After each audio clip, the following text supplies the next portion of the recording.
Welcome to another episode of Victoria's Lounge from the Radisson Blu Hotel. Today we're talking about a topic that literally has become a standing campaign promise every election cycle: youth unemployment and how to fix it. According to a World Bank report last year, youth unemployment stands at 17.3%. And to break that number down further, 1 in every 5 youth is out of a job. So how do we fix it? Well, I have a panel and an audience who have some great ideas and insights on how to deal with this never-ending problem and get more young minds and hands working. Mudeu Kasanga is a career educationist and the current national chairperson for the Kenya Private Schools Association, the umbrella body for all private early childhood education institutions, private primary schools, and private secondary schools. Robert Atsiaya is the deputy principal for Kiambu High School. He is a counselor and mentor and a firm believer in seeing the boy child regain confidence and perform at full potential. Phyllis Wakiaga is the chief executive officer of the Kenya Association of Manufacturers, one of Kenya's leading business associations with over 800 members. Priscilla Kerebi is the business development manager at Express Communications Limited, the organizers of the Nairobi International Education Fair. The fair has been running for the past 18 years. Stay tuned to hear more about it on the show. Remember, hashtag Victoria's Lounge is how you can chime into the conversation on social media, and on this one, I am sure you will. Priscilla, let me start with you. This is a conversation that really has taken over in homes, in schools, and I feel here, at least on the lounge, to really kind of hash it out the way it's meant to be. But let's kind of talk about the state of education here in Kenya. Your company deals a lot with monitoring what's going on. But what have you observed in your time? The problem with the current situation is that we have a lot of kids who are coming out of school and they really don't know what they want to do with themselves. We will hear from some of them.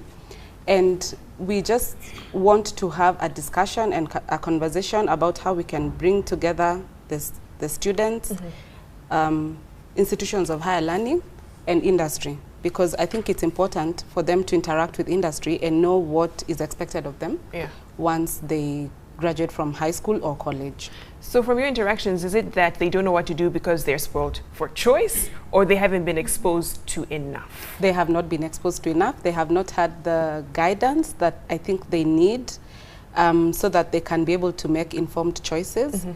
And I think at some point as a country we got lost. We concentrated more on the soft careers, and now I think we have a really huge gap when it comes to technical and practical courses which are needed in the industry. Mr. Atiaya, let me bring you in here because you're in the schools, you're in the education sector. So what is happening in terms of maybe exposing more students to other careers, alternatives? I think let me start by saying, as Priscilla has said, we lost it at some point. And we lost it because we concentrated on good performance in theory and not in practical.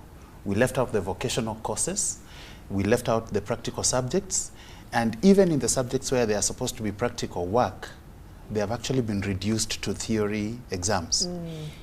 Case in point is a subject like biology, where students used to interact with a lot of specimen. Today, the biology practical paper has been reduced to a theory paper. Therefore, what do you expect in the industry if that is what is going on? So why the shift? Why did we see that change in the education system? I think the problem started with the cheating in the exam. The cheating in the exam to get higher grades.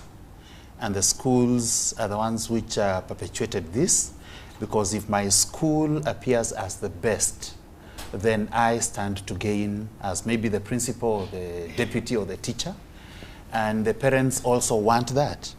Therefore, the curriculum has been slowly shifting from being practical-oriented to theory-oriented, And from theory, it's actually ending up to marks.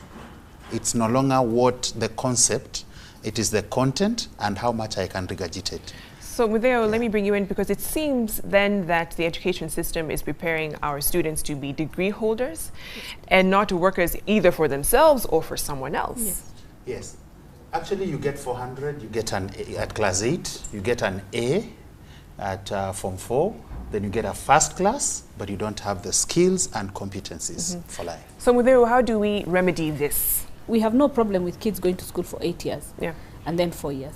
While I think that bit is going to be unnecessarily expensive for us, I think the content is changed about to focus more on applied knowledge in the curriculum is getting us back on the horse that takes us to where we want to be and solves the problems we have at the moment, which is a huge skills gap. And Phyllis will talk about it. It's absolutely worrying and heading towards crisis point, actually. We've got far more degree holders than the jobs market needs. And the people are being trained for jobs that don't exist. Yes.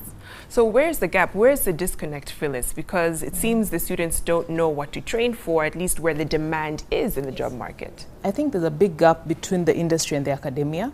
The industry is not having the people they need, and the academia doesn't know who they need to train. Because it's producing degree holders, whereas the industry is lacking in technical skills.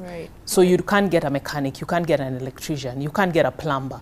So those practical skills are lacking, and you're seeing businesses actually poaching from each other because there are not enough people to do those jobs in the market. So we are training for something different from what the market requires. The other thing that I can add on to what has been said is that when we train, we are training for people to get papers, not practical skills. So you employ someone who's a PhD or even a master's holder, and they can't do a basic thing like write a letter. It's that serious. So we've trained people to go get the papers, display them, but actually not have the practical skills to get the work done. So for the industry, it's a big worry, because what happens is, in that case, you have to go and retrain people. So you employ someone, but you spend a whole year taking them through some basic things which someone holding the papers they are holding should be able to practically do. So we focus too much on theory and not the practical and the actual doing of the work. Let me get the audience in on this. Just your thoughts on that, the gap between what the job market needs and the education sector just not seemingly being capable to prepare students. What I will say is that the mindset also contributes to this. For example, let's say in primary, I knew to become an engineer, a pilot, a doctor. That's the guy. But I was not told that being a plumber, that, as you said, or being an electrician, it also pays, it's a career. So the mindset triggers the gap between what the parents or the teachers want you to become. So it's not as attractive. And I think also maybe terminology is what scares a lot of people, because you feel like those jobs of plumber, electrician are informal, though they are formal jobs. There are companies that are hiring such individuals. So why is that we keep thinking of such jobs in, with such low regard? As somebody who works in the society, it's a social identity problem. The society creates that a doctor is somebody that is valuable, even from the day of graduation. But you have to be a successful business person to be identified by society. So it takes long. So the society identity issue drives people to look at those professionals, because you'll get a social identity faster. Because if somebody graduates to be a doctor, the society starts calling you daktari. And when you start doing business, nobody identifies with you. But when you do 10 to 20 years and you become a contractor is when people are starting to say a successful businessman. So society has to change their identity. And that's why they call it the informal sector. You had mentioned something, informal sector, because that's an area that we cannot ignore. Phyllis, you were rattling off some numbers. Just give us what it looks like. In terms of, say, the manufacturing sector, the formal sector from the Bureau of Statistics report last year, there are about 297,000 people employed formally. In the informal sector, about 2.4 million people employed. Wow. So most of the jobs in Kenya are currently being created in the informal sector. The challenge with the informal sector is sometimes the longevity, the stability of those jobs, their contribution to the tax bracket in the country and things like that. But there's a big move from the country to try and formalize the informal sector because we realize that majority of jobs are actually being created in the informal sector. Right. But just on informal, what we are talking about today is really technical skills, practical, hands-on jobs. Those are jobs which are both in the formal and informal sector. People are employed in companies like Coca-Cola to do those jobs we are saying. Right. Welding, companies like Kenya Pipeline and Kengen and all those people are employing welders and they're quite well paid. So it's also technical skills that are in the formal sector. So sometimes when we talk about it, we don't need to think that when we say technical or practical skills, it means an informal job. It doesn't. You can actually have a very good job, whether in the formal or informal sector with your technical skills. And not to put down the informal sector, because it's very, very important. I think, like you said, it's bringing it more into the formal space, scaling up what it is that they do, because they do make a difference in the economy and could do that much more. And I'm wondering, like, you know, because we keep thinking informal, juakali, how do we make that more attractive to young people, because that still will add?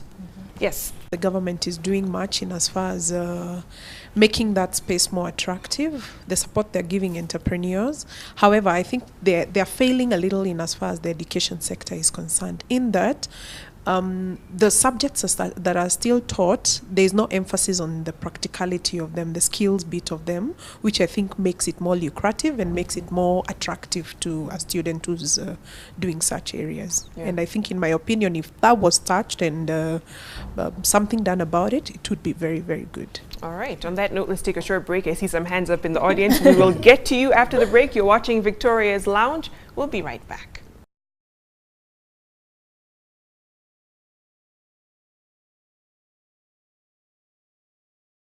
All right, welcome back. You're watching Victoria's Lounge. Before we get on to the whole topic of having industry engage university campuses and young people and just giving them guidance in terms of what they can do, there were some questions here in the audience. Go ahead.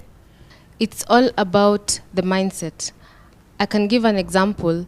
If we do a survey right now and we go to primary school, even in secondary school, and you ask a student what TVET is, they have no idea. They're going to look at you like, what are you saying? I've never heard that term. But ask them, which university would you want to go to? They will mention Nairobi. They will mention the universities. So I think it all narrows down to our education system. We have focused on the young people knowing that if you don't go to university, you have failed. They don't know, and furthermore, they don't even know that technical institutions exist. You ask someone, they're like, so they think they're small colleges back in the village that won't add any value to their lives. So I think it's up to our parents and the whole country as a general to start from the low, all the way from primary school, for everyone to know that you can actually succeed, and there are such institutions that exist. Parents really have heavy bearing on what their children do, because they feel, I'm paying your school fees, you need to get that piece of paper to legitimize why I'm paying that.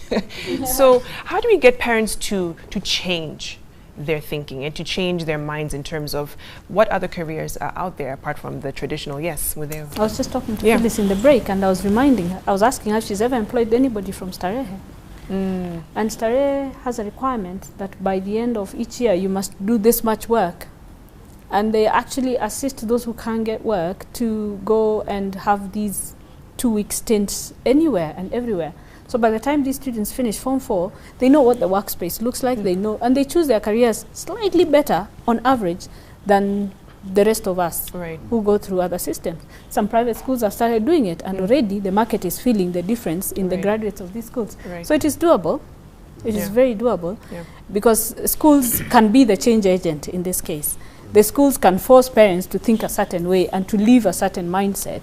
If we start teaching our kids early at home in what they're good at now and encourage it and say, this is a skill that actually can be a job. It is a skill that can actually benefit your future, such that when they're in school, they also continue in that space. And that will be a great help for us as parents and for our kids. Yeah. And Priscilla, we're also dealing with a generation who probably did not get that kind of exposure and engagement early on. They're probably on a college campus watching this thinking, is it too late? Because I'm stuck on a track right now, and whatever I'm doing is not necessarily needed in the job market. So how do we have industry engage or help someone like that rethink and shift maybe their skill set to fit what the job market needs? The first thing, like most people have said here, is the guidance from the schools, and we are hoping that the Private Schools Association has started telling its members to consider this as something important for the kids. And then we as an organization have got various ways that we allow interaction between the different groups. Maybe at this point I can mention that we have the Nairobi International Education Fair. Normally it's a fair to have colleges and universities get students, but over the years we have realized that the problem is not in the recruitment, the problem is in the knowing what you want to study. So then we have now come together, we have partnered with the Private Schools Association and Kenya Association of Manufacturers. We want the students, the ones who've just graduated from high school, and the ones who are in maybe Form 3 and 4, okay, I know we are saying it should start earlier, but we can start somewhere. And they just need to interact with industry. You need to know what it is, what's your passion, I think the most important thing is your passion. Sometimes it's not even so much about the money. You asked about how people can now get those practical skills. We are running a TVET program as CAM in partnership with the members who are in industry, where we are giving 3 months internships or apprenticeships within the organizations for people who've gone through technical schools so that they can get the practical skills, because a lot of what is happening, they go and do the theory, when they get to the job they can't work. So we are giving them 3 months opportunity to actually get on the job under a supervisor who's technical, and they can learn how to do a lot of what they've learned in schooling. I'm thinking about that young person who they've graduated. You talked about them following their passions. So they found what they want to do, but it's not necessarily needed in the job market. So you have a lot of innovative young people coming up with brilliant products out there, but it's not serving a purpose in the job market. How do we kind of guide those passions, if you will? Yes. And then we'll come to you, Ms. Datsia. I spend a lot of time with young people, with employers, and with that kind of space. And I find the confusion with the parents, like, if I allow this child who has found their passion, what's supposed to happen? So I think there are two areas. One is the personal satisfaction, and I think there's always a need in terms of if you create this. And then now just bringing that into how can we upscale that? And I think we've seen, including, I don't know what his name is, Wanjala, trying to jump onto a helicopter, and others decided. I think there are apps like that being made, so there are people who really, you can always upscale it. So that guidance becomes very, very important. So fairs like this become crucial, and also just seeking guidance. This is my passion, and if you do what you love and love what you do and get paid for it, then I think it's a starting place. It's a win-win from there. And it's also then thinking, okay, what else could you do? How could you plug into some of those spaces? This country, I think from some years back, we used to say we are an agricultural country. I don't know whether we still are. We still are. So I think manufacturing, if that's what we're talking about, if we're talking about the infrastructure, the roads that are being made, who are making those? Who's going to be maintaining this long after? I think the statistics I saw about the number of engineers we have in this country, and it's so little, and the infrastructure that we are talking about, Vision 2030. So that particular conversation, the stakeholders need to get around a table, so that even as we speak about careers, about skills, about the technical needs, we are all speaking and forging the same direction. Absolutely, Ms. Datsia, and then we'll come to you, Phyllis. There is an issue which was raised about mentorship and maybe on-the-job training, which should be taken up probably by most schools. Because if I took a student and attached him to maybe an industry like paint, they go there, they learn the skills, they learn how to prepare paint. Probably this is a child whose skills will be much more than one who has just gone through school and passed the exam. So it is important we actually link the students to the job market so that they can identify areas where they can work. Yeah. And I'm just wondering, from CAM perspective, what have you done about the new curriculum which is coming in? What is your input in that new curriculum which is coming in? Thanks for that. We've given input. We had meetings with the Kenya Institute of Curriculum Development, and we discussed these issues, what the gaps were in industry, the practical training required in schools, and what needed to be done to improve the curriculum. So we actually have given feedback. One of the things I wanted to mention, our conversation is edging towards jobs, but I believe that there's a lot of opportunity in entrepreneurship. Because these skills we are talking about are skills that can actually help you employ yourself and create employment for others. You spoke about people who do one thing and then realize that their passion is somewhere else. They can turn into entrepreneurs, because sometimes we also limit the mindset of young people by making them think they have to get a job. They don't have to. They actually would be better off if they are creators of jobs and opportunities. So young people need to see things beyond being employed and come up with entrepreneurial ideas. And we can have a society like China or Japan where people are constantly creating, registering new patents. We're looking at numbers. About 1985, Kenya was registering more patents than China. But today, China registers almost 1 million times more patents than we do. Africa. Meaning in 1985, we had people with entrepreneurial minds, people who are very innovative, and we're encouraging that. But over time, we've actually killed creativity and all that. There are people still doing it, but it's not as much. So we need to encourage people not to think about jobs only, but about how they can be creators of those opportunities. Then lastly, for parents are well-intentioned. I think they want their children to do certain things because they see opportunities and a future for them. So we need to paint the future in technical skills, the future in entrepreneurship, so that parents realize that these things actually can create jobs. That way they'll encourage their children to do these things. I remember when I did fourth form and I got an A, I told my dad I wanted to do hairdressing. He looked at me in shock and said, "What? Go and do law? When you finish law, you can decide to do hairdressing." So for them, if they realize the opportunities, they'll definitely encourage their children. As much as they are going to be entrepreneurs, let them do some market research so that whatever it is they are bringing is needed. So we don't, because if I bring something I create something and then it's not needed and then I kill my spirit because now I'm like, oh my gosh, now what have I done with myself? But if you do some market research and realize there's a need for an item or a product, then of course there's progression. True. And I think it deals with that misconception that as long as the youth are doing something, but then they're busy doing nothing. Really. So that's what you end up having. I think I want to emphasize that point of doing your market research. We get in the papers occasionally these stories of a guy who's made a plane, a drone, and you're thinking, gosh, somebody else has done this, whatnot. Where's the genius in that? You see, this guy has a good grasp of things, doing things, but he's got no concept of what use his product will be. So we need to be smart. I'm glad we're talking to secondary school students, and this is the point at which you get to choose what you want to be and how you want to do it. So you need to look at whether your thing is useful. Look at Uber, how it started. It was just an app. Look at Facebook. These guys dropped out of university. So university is not all that. It's your brain, it's your mind, and I what think some you parents' can hearts do. skipped a beat when you said that. It's true. I've met. We are being stopped by the system right now. But I've taught with brilliant teachers who never did a thing after Form 4. And who came to just kill time, because teaching is one of those careers that many people have, a certain generation have actually done. And these guys are far more superior than anybody who's gone through any training, especially graduate level.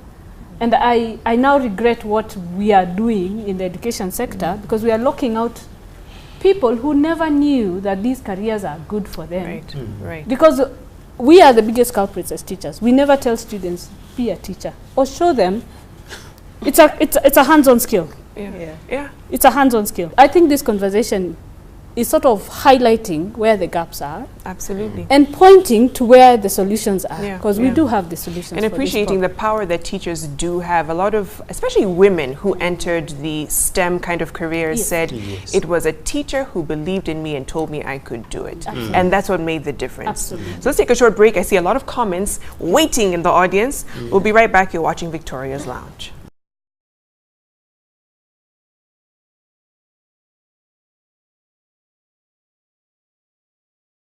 Welcome back. You're watching Victoria's Lounge. I hope you're keeping the conversation going. There's still conversations even going during the break, which are really heated and very interesting. I wish you could get an eye on that. But we have some comments in the audience. I realized that one of the failures of the parent is the inability to express very well to the children some of these possibilities that are there out here. And why that comes in is lack of exposure on the parent side. And I think this is a challenge to the parents, one like me and the rest, to think through what other possibilities there are in as far as entrepreneurial possibilities out there, because we have so much ability as a country to go far, but we can only realize this if we open our eyes to the possibilities out there. I say this with a lot of confidence because I'm a victim of that. When I decided to leave banking and move on to my crafts business, and one of the people who was of big support to me was my own mom and dad, and they really supported me all through to establish my business, which has been thriving over the years. So I think the parents really need to up their game in as far as their exposure is concerned on the possibilities out there, and in turn pass it on to the children. Yeah, I want to hear from the young people just in terms of how that would help, and whether you guys do consider entrepreneurial kind of careers. We'll come to you then. One thing the parents are failing is on how they are bringing up their child and the pressure they're instilling in their children in school. That's such that you may find a child is doing well, maybe in class he's passing well, getting high marks, but according to the parent, you want the child to be the top in the class. They are not appreciating whatever the children are doing. Then the other thing is that the parents, they should detect the personality and the passion and the personality of a child. You cannot force a child to do whatever he did not want to do. So the parents, they play a big role in the development of careers for children. Absolutely. We'll get to you, Mudeo, and then we can have you respond. Go ahead, Mudeo. We need to change the mindsets of parents slightly away. I don't know how Kenyan parents are so competitive. Like he said, parents actualize their success or failure in their child.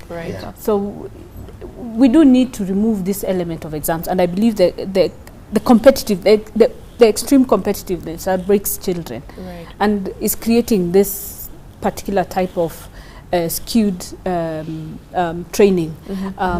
The new curriculum is doing all that. Some of us are skeptical. We know this is Kenya.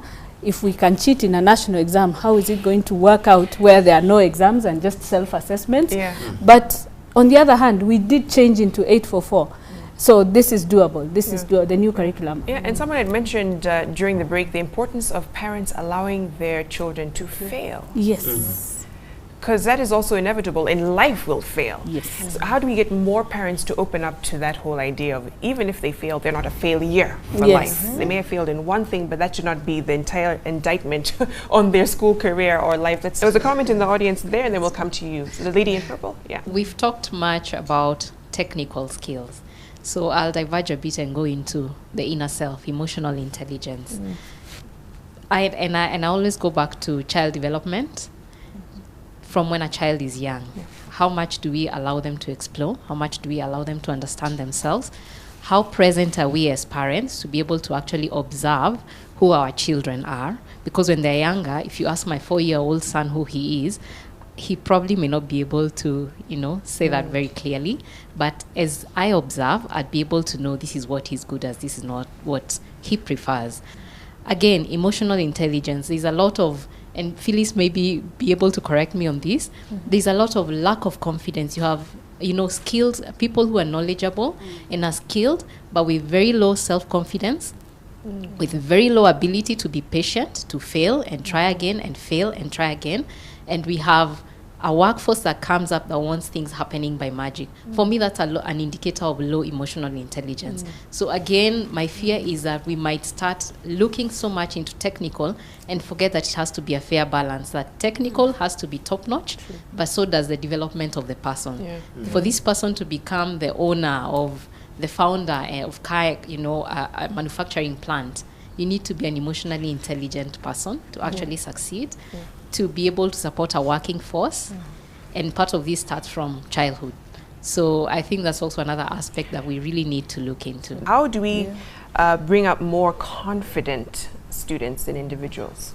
Our schools have become very large, extremely large, and that impacts on not the academics, but on the extracurricular.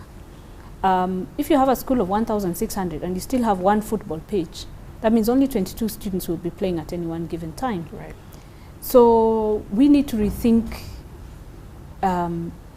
generally as a country how we intend to cater for that aspect. That is not a taught aspect. That is an experienced aspect. Confidence is something you show somebody and they get to do it. How do they do it? In sport, in clubs, in societies, in whatnot. When I was in school, when schools were smaller, in some schools, especially if you went to the faith-based Catholic type schools, it was compulsory to be in a club. It was compulsory to be in a sport. And these are the things that you put aside how well or badly you do in academics and excel or just be part of a team. This is how confidence is built. You're in the debating club. You're in drama club. You sing on a stage alone. You do these things. This is how confidence is built. It is not a classroom thing. It is an after classroom thing. And we are failing there because right now the schools are so large that again it becomes competitive to enter into these things. So you will only be in drama if you are actually extremely good. So it becomes, again, we are introducing that element of competition into these things again. So I think that area needs a proper rethink. I think that discussion is going on, but I don't know whether it is actually implementable in the size of schools that we have right now. Okay, yeah, go ahead. I just wanted to add something on what she said. With talent development, actually what some schools are doing, they are killing students' talent. If you cannot probably get a B in class, you cannot participate in co-curriculum activities, which is something that is actually, it's murder, I think. And I believe the school systems should change in such a way that they are able to expose the students to the various talents and activities that they can excel in. It is not all about academic performance. There are other things which can be done. Absolutely. And speaking of which, exposure, a lot of people are asking, what is TVET? What is it and why is it so important? Yes. We actually have a segment to kind of explain and show you a bit more about that sector. Take a look. It is perceived as the lesser alternative to other university qualifications that lead to high-paying white-collar jobs. Technical and Vocational Education and Training, or TVET as it is commonly known, involves training in skills that are vital for poverty reduction, economic recovery, and sustainable development. However, for far too long, society has undervalued and minimized technical education, discouraging especially youth from pursuing careers in the field. This has seen a rush for degrees in fields that are already saturated, according to a report by the Commission for University Education published last year. Between 2012 and 2015, the universities graduated more than 120,000 students. In 2015, a total 60,861 students graduated, with the bulk in social sciences. Inter-University Council for East Africa found 47% of Kenyan employers indicated that they have vacancies they could not fill because of lack of skills from graduates leaving universities. Many of those vacancies are in the TVET sector. So just what are the opportunities in TVET? It includes a broad spectrum of activities, from hospitality to human services, hairdressing, plumbing, carpentry, welding, and even building entrepreneurial capacity. All roles the Kenyan government has identified as necessary components in implementing several projects in key development sectors of manufacturing, infrastructure, science, technology, and innovation. So far, 60 new technical and vocational colleges have sprouted up in the last 4 years, while 70 more are soon to be complete. This growth in TVET institutions, government, and industry hope will boost interest among the youth to consider a career in TVET.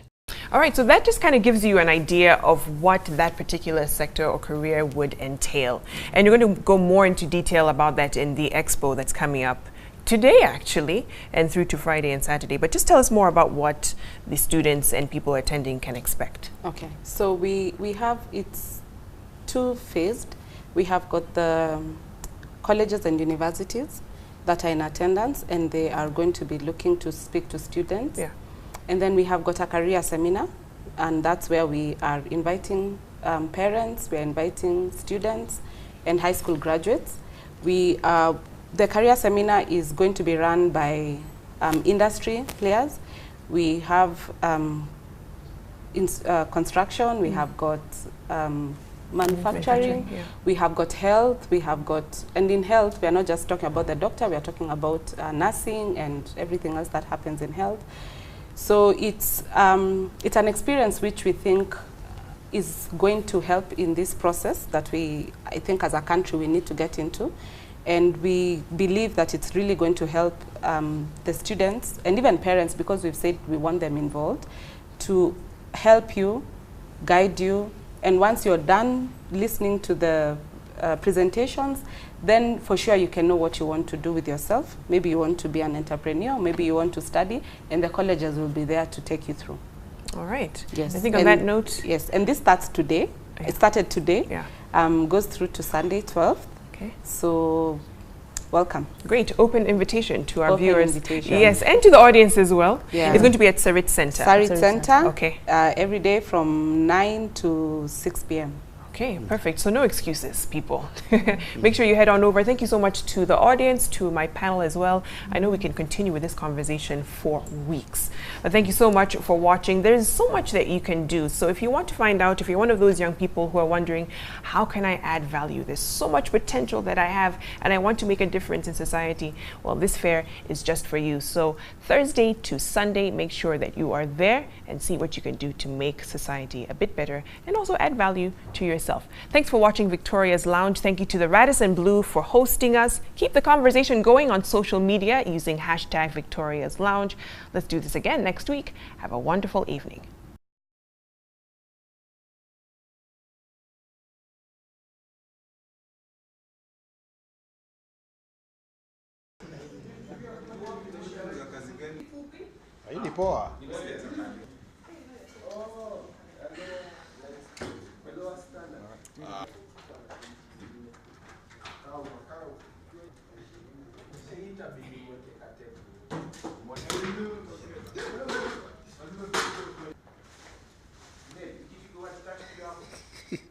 Yeah?